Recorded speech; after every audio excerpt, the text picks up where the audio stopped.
Ngaku dilecehkan Ustaz Ebit Lew, 7 potret Mondi Tato gadis Pang yang hijrah.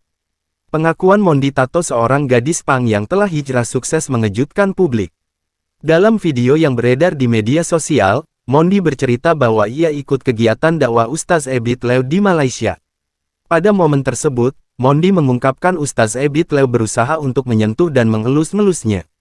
Tak hanya mencoba memegang, Mondi juga menuding sang ustaz berusaha untuk menciumnya. Usai mengalami hal tersebut, Mondi pun langsung memutuskan untuk pulang ke Indonesia. Banyak yang tak percaya dengan pengakuan Mondi Tato, mereka menilai Ustaz Ebit Lew tidak mungkin menggoda Mondi dengan tato di sekujur tubuhnya. Yutak hanya mencoba memegang, Mondi juga menuding sang ustaz berusaha untuk menciumnya. Usai mengalami hal tersebut, Mondi pun langsung memutuskan untuk pulang ke Indonesia. Banyak yang tak percaya dengan pengakuan Mondi Tato, mereka menilai Ustaz Ebit Lew tidak mungkin menggoda Mondi dengan tato di sekujur tubuhnya. Mondi Tato adalah seorang wanita Pang yang badannya penuh dengan tato dan indik di sekujur tubuhnya yang viral usai memutuskan berhijrah. Saat menjadi bintang tamu di YouTube, Mondi bercerita bahwa ia telah membuat tato sejak masih duduk di bangku SMP. Ia menato dengan sesama anak Pang bukan ahli tato. Wanita kelahiran Jakarta tanggal 15 Juni tahun 2001 ini telah menjalani berbagai kisah pahit selama hidup di ibu kota. Ia hidup di jalanan dan tidur berpindah-pindah di sembarang tempat. Sama seperti anak-anak Pang lainnya, Mondi Tato memenuhi kebutuhan hidupnya dengan cara mengamen.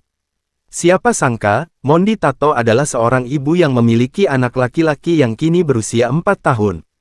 Ia pernah 4 kali gagal membina rumah tangga, namun, kehidupan Mondi Tato berubah sejak bertemu dengan Ustaz Ebit Lew asal Malaysia yang datang ke Indonesia dan menemuinya. Ia memutuskan hijrah dan menutup auratnya serta aktif ikut kegiatan dakwah sang ustaz. Baru-baru ini, ia membuat pengakuan yang mengejutkan publik.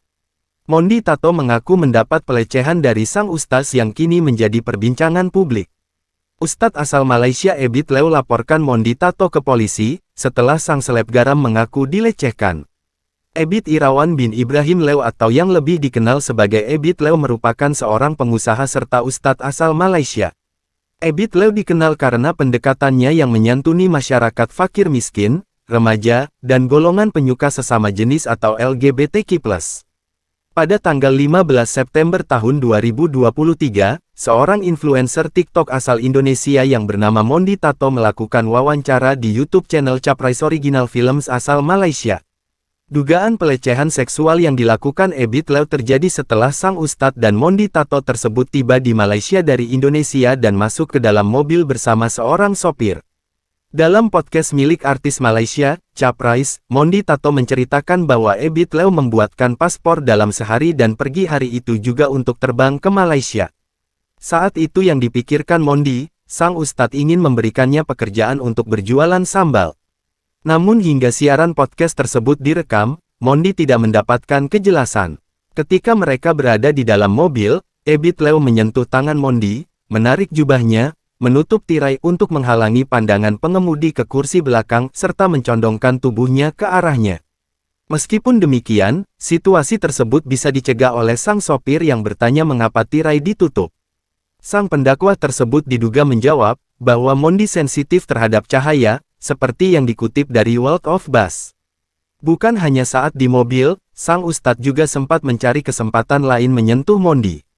Setelah unggahan tersebut naik, Ebit Lew mengunggah ke halaman Facebook dengan mengumumkan bahwa dirinya telah membuat laporan polisi.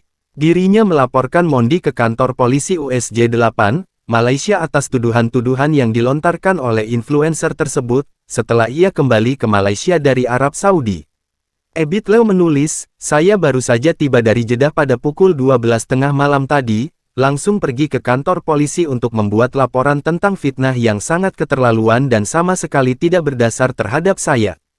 Saya serahkan kepada polisi untuk menyelidiki masalah ini, dan mengambil tindakan. Saya juga telah menyerahkannya kepada pengacara saya, untuk mengambil tindakan lebih lanjut." Namun saat dihubungi Ustaz Dery Sulaiman, ayah Mondi Tato membantah pengakuan sang putri. "Betul Pak Ustaz. Saya akuin itu Ustaz Ebit Lew baik karena sudah membantu Mondi.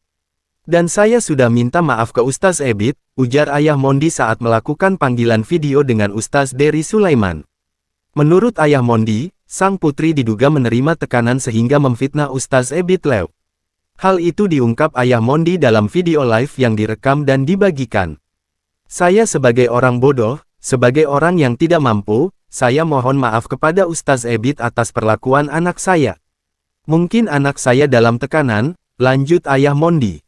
Ustaz Dery Sulaiman pun punya bukti pengakuan Mondi lewat pesan WhatsApp apabila memfitnah Ustaz Ebit Lew demi uang. Ayah Mondi punya pemikiran yang sama dan menuding seseorang bernama Elis. Hanya karena uang dia fitnah Ustaz Ebit Lew. Jahatnya orang yang memberi dia uang itu, tegas Ustaz Dery Sulaiman. Saya sudah ngomong sama orang itu, yang membawa dia. Saya tidak tahu nama persis, tapi namanya di Caprais itu Ibu Elis, tambah ayah Mondi. Sebagai ayah Mondi, pria yang melakukan panggilan video dengan Ustaz Dery Sulaiman mengaku tak pernah dimintai izin oleh sosok bernama Bu Elis tersebut. Ayah Mondi juga sudah lama tak bisa menghubungi sang putri. Dari awal agak gak percaya sih apa yang dikatakan Mondi, komentar netizen dengan akun @amris. Dari awal gak percaya sama Mondi lebih percaya sama Ustadz Ebit, alhamdulillah Allah buktikan, kata akun @niana.